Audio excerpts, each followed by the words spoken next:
He understands he's going to walk across the Via Dolorosa up a hill called Calvary to the place of the skull and be crucified.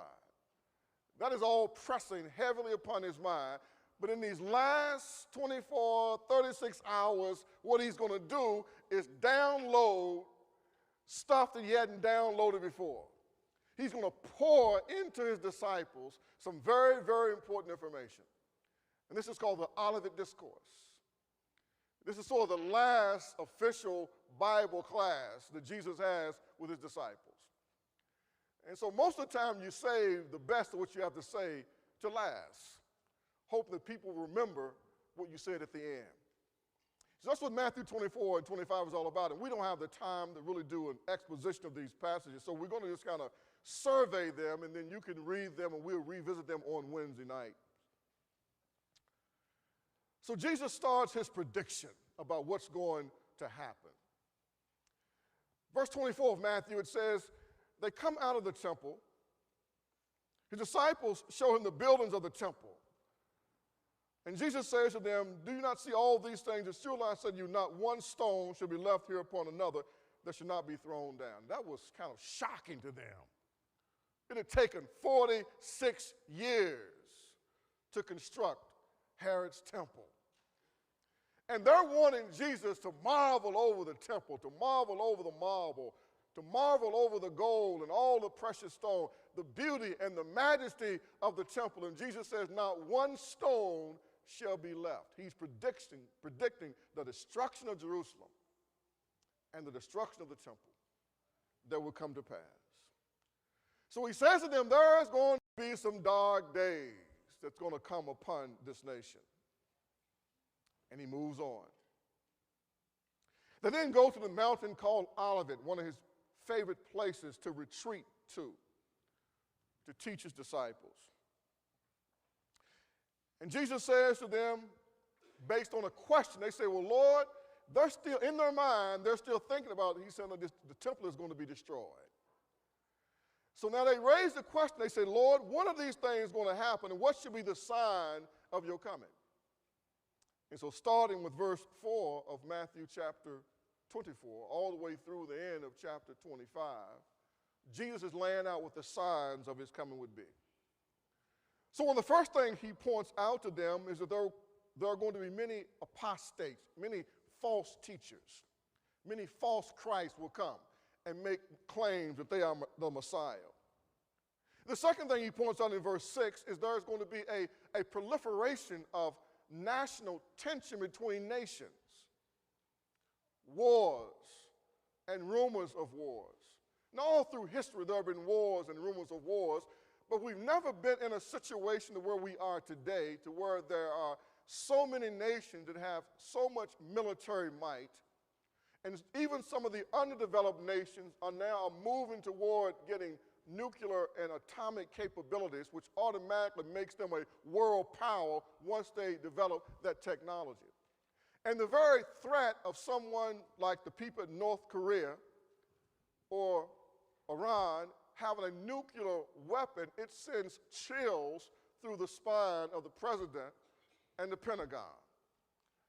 And the fact that they already got one in Pakistan, it causes tremendous nervousness. I wouldn't want to do it. I would not want to be at Barack Obama at 5:30 in the morning. 5:30 in the morning, he receives a briefing. And he receives a briefing from his national security advisors. And they're laying out to him what they believe to be the threats that this nation faces, both domestically and internationally. That's why the man's hair is graying so fast.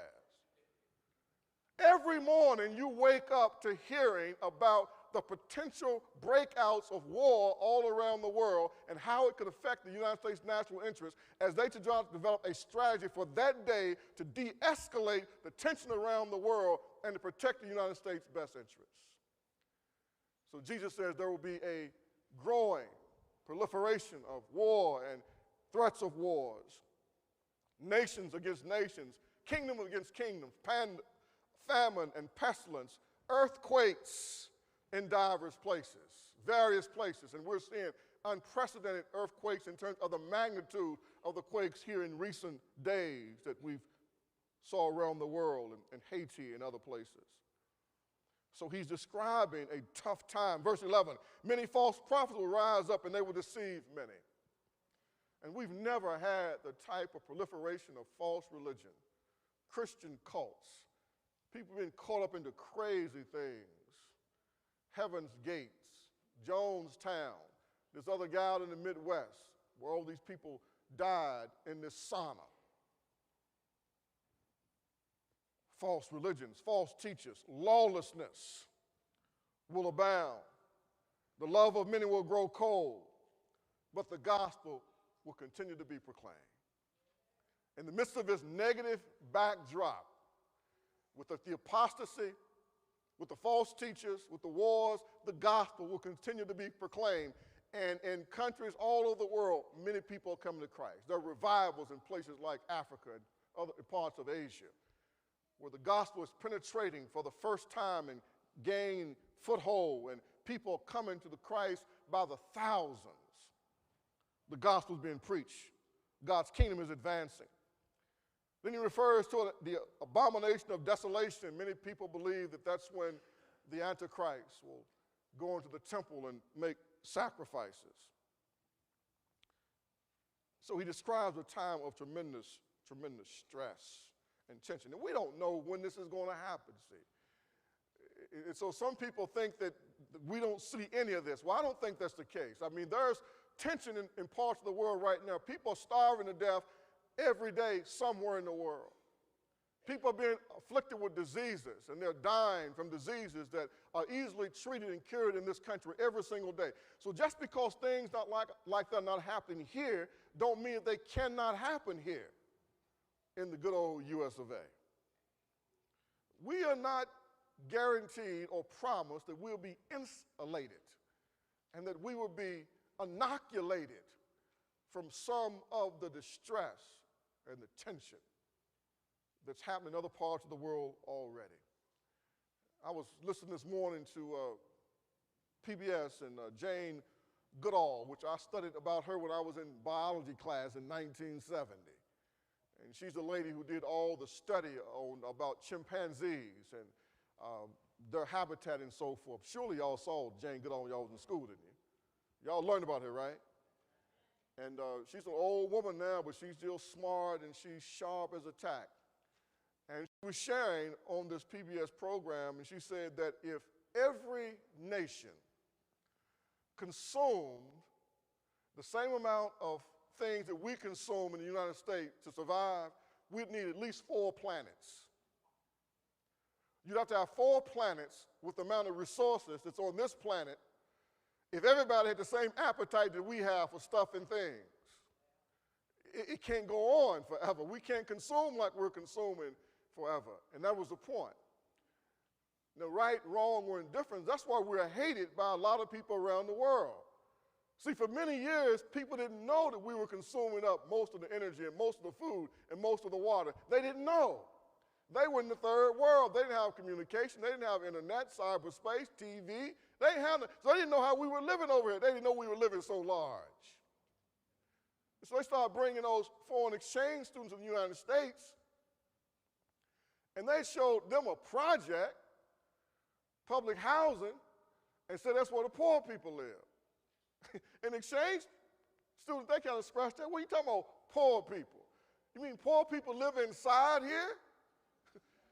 And poor people have running water here? And poor people have indoor plumbing here? And poor people have utilities here that they don't have to pay for, and you call them poor people? And they compared poor people here to poor people in their country, and they said the people in America are absolutely sick. They're insane to think that they have poor people when the rest of the world is living on a couple of dollars a day to survive.